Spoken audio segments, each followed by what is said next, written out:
Alam mo ba na merong 4 na gamit ang demonstrative pronoun? Alamin natin sa bidyong ito. Keep on watching to learn something.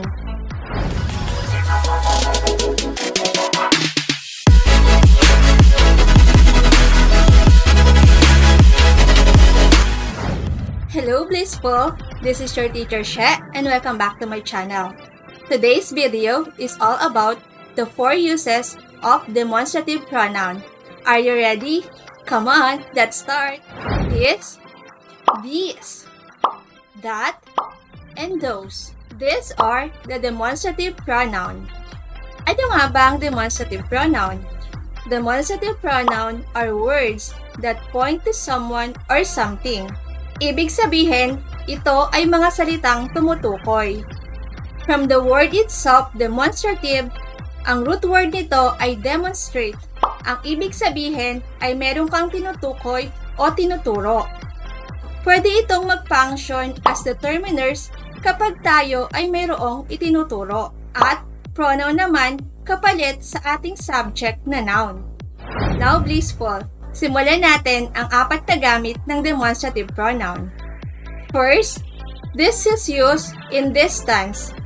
Kung malayo o malapit ang isang bagay. Kapag ang tinutukoy mo ay isang bagay lamang at ito ay malapit sa iyo, ang gagamitin mo ay this. Example, this flower is beautiful. Another example, this is my pencil.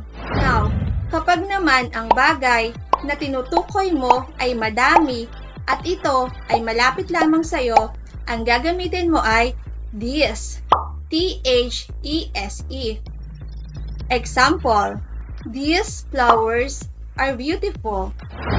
Next, kapag naman ang bagay na tinutukoy natin ay isa lamang at ito ay malayo sa atin, ang ating gagamitin ay that.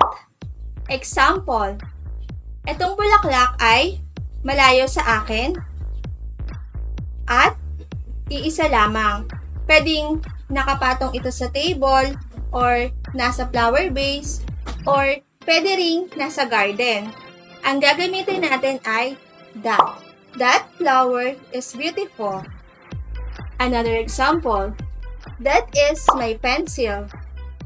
Now, Blissful, kapag naman ang ating tinutukoy na bagay ay madami at ito ay malayo pa din sa atin, ang gagamitin naman natin ay those. Example, itong bulaklak ay higit sa isa, kaya ang gagamitin natin ay those flowers are beautiful.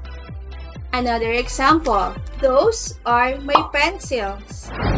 Now, Blissful, let's proceed to the second use of demonstrative pronoun. Ang demonstrative pronoun ay ginagamit din natin sa mga bagay na magkakapares o yung magkakapareha. Example, pants, shoes, earrings, scissors, at lahat ng bagay na magkakapares o magkakapareha. Kapag ang mga bagay na magkapareha ay malapit sa atin, ang gagamitin natin ay this, T-H-E-S-E. At kapag naman ito ay malayo, ang gagamitin natin ay those. Example, these are my brother's pants. Those shoes are expensive. These earrings are lovely. Those scissors are gift from my mother. Tatanong nyo sa akin, Teacher Sheshe, hindi na ba natin pwedeng gamitin yung that and this dito sa magkakapares na bagay na to? Blissful, pwede naman. Kaya lang, huwag natin kakalimutan yung word na a pair of or pair of. Dahil dito, masasabi natin na isa lamang doon sa magkapares na bagay na yon ang ating tinutukoy. Halimbawa, this pair of jeans, that pair of shoes. Again, ang demonstrative pronoun ay ginagamit din natin sa mga bagay na magkakapares o yung pair. Now, Blissful, baka naman meron ka nang natutunan dyan. Baka pwedeng pakihit mo na yung subscribe button, yung notification bell, para updated ka sa mga susunod pa nating video. Salamat! Let's proceed na sa pangatlong gamit ng demonstrative pronoun. Ginagamit natin ang demonstrative pronoun kapag tumutukoy tayo sa mga pangyayari o yung happenings. This and this ang ating ginagamit kapag tumutukoy tayo sa pangyayaring nagaganap sa kasalukuyan. Example, ikaw ay nasa pamilihan at nakita mo yung ingredients na hinahanap mo para sa iyong lulutuin. Ang sasabihin mo ay, "This is the ingredients I am looking for." Kapag naman marami, "These are the ingredients I am looking for." Now, ang that and those naman ay ginagamit kapag ang pangyayari ay tapos na. Example, that reunion was very memorable.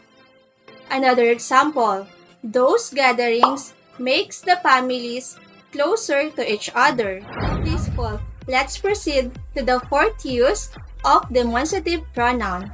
Ginagamit ang demonstrative pronoun kapag tayo ay mayroong ipapakilala. Kapag isa lamang ang ating ipapakilala at ito ay malapit sa atin, ang gagamitin natin ay this. Halimbawa, Ana, this is my new friend, Ivy. Next, kapag naman ang ating ipapakilala ay marami o plural at ito ay malapit pa rin sa atin, ang gagamitin natin ay these. Example, Ana, these are my new friends, Ivy and Rose. Now, kapag naman isa lang yung ating ipapakilala at ito ay malayo sa atin, ang gagamitin natin ay that. That is my cousin. Pag naman ang ating ipapakilala ay marami at ito ay malayo sa atin, those ang ating gagamitin. Those are my churchmate. Ayan, blissful.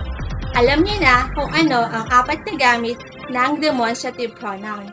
Una, ito ay ginagamit sa distance, kung near o far sa atin.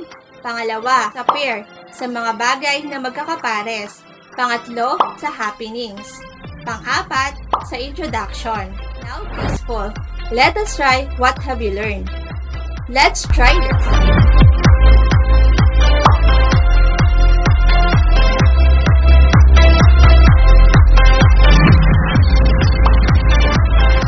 Okay, blissful. Nakakuha ba kayo ng perfect score? Baka naman pwedeng i-comment nyo sa baba para malaman ko kung meron ba kayong natutunan sa ating lesson sa araw. And that is for today's video. Kung meron pa kayong mga tanong, just comment down below para mapag-aralan natin sa mga susunod pa nating video. Maraming salamat sa panunood, blissful. Mag-ingat po tayo palagi. Bye-bye. God bless us all.